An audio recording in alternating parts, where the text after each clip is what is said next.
Hello guys, मेरा नाम बालकृष्ण श्रीवास्तव है and welcome to code with पीके।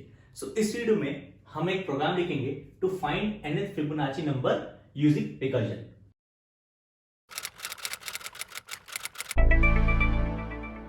तो शुरू करने से पहले इट इज रिक्वेस्ट कि अगर आपको वीडियो पसंद आए, अगर आपको वीडियो हेल्पफुल लगे, सो please please please please subscribe करिएगा मेरे चैनल को, बिकॉज आपका सब्सक्रिप्शन बहुत जरूरी है for me to grow on YouTube. So please please please please please do subscribe to my channel.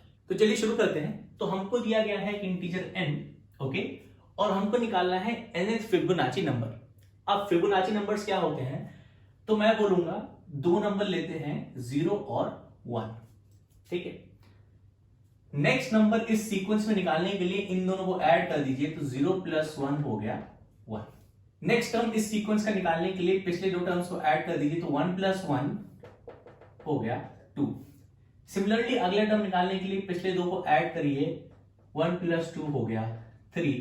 Similarly 2 + 3 हो गया 5, 3 + 5 हो गया 8, 8 + 5 हो गया 13 + 8 21 एंड सो ऑन। इस सीक्वेंस को फिबोनाची सीक्वेंस कहते हैं, जिसमें पहले दो टर्म्स फिक्स्ड हैं। पहला टर्म है 0, दूसरा टर्म है 1। फिर अगला टर्म निकालने के लिए पिछले दो टर्म्स को ऐड करिए और ऐसे ही आगे बढ़ते जाइए, ठीक है। तो ये हो गया हमारा फर्स्ट टर्म n = 1 के लिए, ये हो गया हमारा सेकेंड टर्म n = 2 के लिए, ये हो गया हमारा थर्ड टर्म n = 3 के लिए एंड सो ऑन। तो हमको दिया गया है n > 1 और हमको निकालना है nth फिबोनाची टर्म, लेकिन रिकर्जन यूज करके, ओके। तो इस सीरीज को हम थोड़ा जनरलाइज भी कर सकते हैं। हम कह सकते हैं f of n, मतलब nth फिबोनाची नंबर कैसे निकालेंगे हम, पिछले दो नंबर्स को ऐड करके, तो f of n - 1 + f of n - 2, ठीक है। nth फिबोनाची नंबर अपने पिछले दो टर्म्स का सम होता है, और पहले दो टर्म्स जो हैं f of 1 हमारा 0 है और f of 2 हमारा 1 है। फर्स्ट टर्म 0 है, सेकेंड टर्म 1 है, ये फिक्स्ड है, ठीक है। कुछ केसेस में, कुछ रेफरेंसेस में आप पाएंगे कि पहले दो टर्म्स 1 और 1 होते हैं, ठीक है, 0 और 1 नहीं होते हैं। फिर अगला टर्म 2 हो गया इन दोनों को ऐड करके, फिर अगला टर्म इन दोनों को ऐड करके 3, फिर 2 + 3 5, फिर 5 + 3 8, 8 + 5 13 एंड सो ऑन। कुछ रेफरेंसेस में स्टार्टिंग टर्म्स डिफरेंट होते हैं, आइडिया सेम होता है, लेकिन ये वाला हमको काम का नहीं है क्योंकि हम ये वाला फॉलो करेंगे, ओके। ऑलराइट, मोस्टली केसेस में ये किया जाता है, पहले दो टर्म 0 और 1 होते हैं, ओके। तो n दिया है, nth फिबोनाची टर्म निकालना है रिकर्जन यूज करके। मैंने ऑलरेडी एक वीडियो डाल रखा है जहां मैंने nth फिबोनाची नंबर निकाला है लूप्स आइटरेशन यूज करके, उसका लिंक डिस्क्रिप्शन में डाल दूंगा। इस केस में आपको रिकर्जन यूज करना है। तो रिकर्जन यूज करने के लिए हमारे पास दो बेसिक चीजें होनी चाहिए किसी भी प्रॉब्लम में। पहला, problem can B solve in terms of sub problems. तो एक प्रॉब्लम को आप सब प्रॉब्लम्स में सॉल्व कर सकते हैं, कैसे एक्सप्लेन करूंगा। दूसरा, बेस केस, मतलब जहां पे रिकर्जन रुक जाता है, ठीक है। क्योंकि आप अगर प्रॉब्लम को सब प्रॉब्लम से डिवाइड कर रहे हैं, उन सब प्रॉब्लम्स को फर्दर सब प्रॉब्लम्स में डिवाइड कर रहे हैं, लेकिन वो कहीं खत्म नहीं हो रहा है, तो आप एक इनफाइनाइट रिकर्जन में चले जाएंगे, ठीक है। तो आपको ओवरफ्लो एरर मिलेगा, वो हमको नहीं चाहिए। हमको एक पॉइंट आए या रिकर्जन रुक जाए, तो वो होता है हमारा base case where recursion stops, ठीक है। तो problem can be solved in terms of sub problems, हमारा ये वाला इक्वेशन है कि हमको nth फिबोनाची नंबर निकालने के लिए n - 1 और n - 2 फिबोनाची नंबर निकालना है, उनको सम कर देना है, ठीक है। बेस केस हमारा ये है कि n अगर 1 है तो हमारा फर्स्ट टर्म 0 है, n अगर 2 है तो हमारा सेकेंड टर्म 1 है, ऑलराइट। और यही यूज करके हम अपना पाइथन फंक्शन लिखेंगे, ओके। तो लिखते हैं फंक्शन डेफ फिबोनाची, ओके। ये लेगा एक इंटीजर n और रिटर्न करेगा nth फिबोनाची नंबर इस सीक्वेंस के अकॉर्डिंग रिकर्जन यूज करके। तो हमको फिबोनाची को इसी फंक्शन में कॉल करना है, ठीक है। तो सबसे पहले हमारा बेस केस कि अगर n 1 है तो रिटर्न 0, इफ n = 1 रिटर्न 0। दूसरा बेस केस है इफ n = 2 रिटर्न 1। मतलब फर्स्ट टर्म अगर हमको पूछा गया है n = 1 के लिए रिटर्न 0, सेकेंड टर्म अगर पूछा गया है n = 2 तो रिटर्न 1। और अगर n 1 और 2 नहीं है, n 2 से बड़ा है, n > 3 है, तो ये वाला यूज करना है। तो ये हो गया n > 3 के लिए, ठीक है। तो ये है sum of the previous two terms, तो हम रिटर्न कर देंगे return, okay, Fibonacci of n - 1 plus Fibonacci of n - 2। ये एक ही लाइन में है, जगह नहीं है इसलिए ऐसे लिख रहा हूं। ओके, तो ये हो गया आपका ओके रिकर्सिव फंक्शन। पहला ये वाला जो है आपका पहला इक्वेशन है, और ये दो कंडीशन आपकी दूसरा वाला पॉइंट है। ओके, तो इसको ड्राई रन करके देखते हैं n बराबर 5 के लिए। तो n अगर 3 है, n 4 ये है और n 5 ये है। n 5 के लिए फंक्शन कॉल होता है, मैं f लूंगा, ठीक है, फिबोनाची की शॉर्ट में, क्योंकि फिबोनाची बहुत लंबा लिखना पड़ता है, ठीक है। f5 है, n5 है, दो चीजें हमारे पास n बराबर 1 और n बराबर 2, राइट, दो कंडीशन है, और फाइनली रिटर्न वैल्यू, ठीक है। तो n जो है इस केस में 5 है, ठीक है, क्योंकि 5 से कॉल हो रहा है, तो ये फॉल्स हो गया, ये फॉल्स हो गया। रिटर्न वैल्यू होगी Fibonacci of n minus 1 plus Fibonacci of n minus 2, तो f of 5 minus 1 plus f of 5 minus 2, तो ये हो गया f of 4 plus f of 3। Okay, alright, तो f of 4 plus f of 3, तो f ऑफ 4 क्या है, पहले कॉल होगा, फिबोनाची 4 पहले कॉल होगा, तो ये कॉल करेगा फिबोनाची ऑफ 4। सेम चीज n equal to 1, n equal to 2, n 4 है, फॉल्स फॉल्स, रिटर्न वैल्यू हो गई f of n minus 1 plus f of n minus 2, f of 4 minus 1 plus f of 4 minus 2, f of 3 plus f of 2।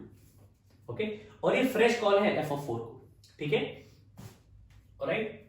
Next call होगा, तो ये f of 4 यहां call हुआ, फिर next call हुआ f of 3, f of 3 call हुआ, f of 3 call हुआ, n3 है, n बराबर 1 फॉल्स है, n बराबर 2 फॉल्स है, रिटर्न वैल्यू हो गया f of 3 minus 1 plus f of 3 minus 2, f of 2 plus f of 1, f of 2 call हुआ, f ऑफ 2 कॉल हुआ, n इक्वल टू 1 फॉल्स है, n इक्वल टू 2 ट्रू है इस केस में। रिटर्न वैल्यू हो गया n इक्वल टू 2 के लिए क्या रिटर्न वैल्यू है 1, तो हो गया 1। ओके, तो f2 रिटर्न कर रहा है वैल्यू 1, तो यहां पे आ गया value 1 plus f of 1 call होगा, ठीक है, f ऑफ 1 होगा एक फ्रेश कॉल f ऑफ 1, तो n इक्वल टू 1 ट्रू है इस केस में, तो रिटर्न वैल्यू होगा n इक्वल टू 1 के लिए रिटर्न वैल्यू 0 है, तो f ऑफ 1 रिटर्न करेगा 0, f ऑफ 1 ने रिटर्न किया 0, 1 प्लस 0 हो गया 1, तो f ऑफ 3 रिटर्न कर रहा था f of 2 plus f of 1, 1 plus 0, तो f ऑफ 3 रिटर्न कर रहा है 1, f ऑफ 3 ने रिटर्न किया 1। ओके, f ऑफ 2 कॉल हुआ, और ये जो है ये फ्रेश कॉल है f ऑफ 2 को, ठीक है, ये सेम कॉल नहीं है, ये डिफरेंट कॉल था सेम वैल्यू ऑफ n के लिए, तो फ्रेश कॉल होगा फिबोनाची को n इक्वल टू 2 के लिए। f जब n इक्वल टू 2 है तो क्या रिटर्न कर रहा था 1, तो यहां पे भी सेम रिटर्न वैल्यू आएगी 1, मतलब सेम प्रोसेस ये फॉलो होगा जो f ऑफ 2 के लिए हुआ, मैं बस लिख नहीं रहा हूं क्योंकि रिटर्न वैल्यू हमको पता है, तो 1 होगा। ओके, तो ये अपने रिकर्जन से ये 1 रिटर्न करेगा, तो ये 1 प्लस 1 हमको देगा 2, तो हमको दे रहा है f4 2, f4 2 दिया है, तो ये वाला कॉल जो f4 था वो 2 देगा plus f of 3।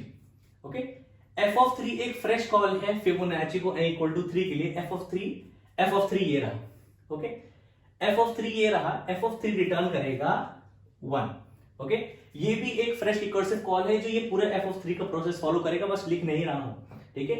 f of 3 की रिटर्न वैल्यू हमको पता है 1 है, ठीक है, तो 2 प्लस 1 हो गया 3, तो f ऑफ 5 रिटर्न करेगा 2 प्लस 1 जो देगा 3, जो कि हमारा n इक्वल टू 5 के लिए आंसर है। ओके, और रिकर्जन इसलिए पॉसिबल था क्योंकि ये हमारे पास था और ये हमारे पास था, ठीक है, हमारे पास प्रॉब्लम को सब प्रॉब्लम से सॉल्व करने का फॉर्मूला था और हमारे पास बेस केस था। ओके, तो ये था इस प्रॉब्लम का सॉल्यूशन, आई होप ये आपको हेल्पफुल लगा। सो इसको सिस्टम पर चलाकर चेक करने से पहले इट इज रिक्वेस्ट कि अगर आपको वीडियो पसंद आया, अगर आपको वीडियो हेल्पफुल लगा, सो please please please please subscribe करिएगा मेरे चैनल को, और अब चलते हैं इसको एक सिस्टम पे चलाने।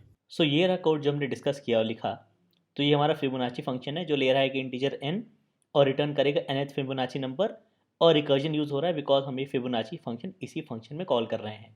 तो अगर आपको इक्वेशन याद हो तो हमारा ये वाला पार्ट फर्स्ट इक्वेशन था, ठीक है, और ये वाली दो इफ कंडीशन हमारी वाला सेकेंड पॉइंट था। ओके, तो मैंने एक मेन ले लिया है। सो ये लूप चलेगा 1 से लेकर 20 तक। सो n इक्वल टू 1 से n इक्वल टू 20 तक हम फिबोनाची नंबर्स प्रिंट करेंगे Python 3 nth Fibonacci recursive. Okay, first Fibonacci number is okay, तो ये th हटा देते हैं।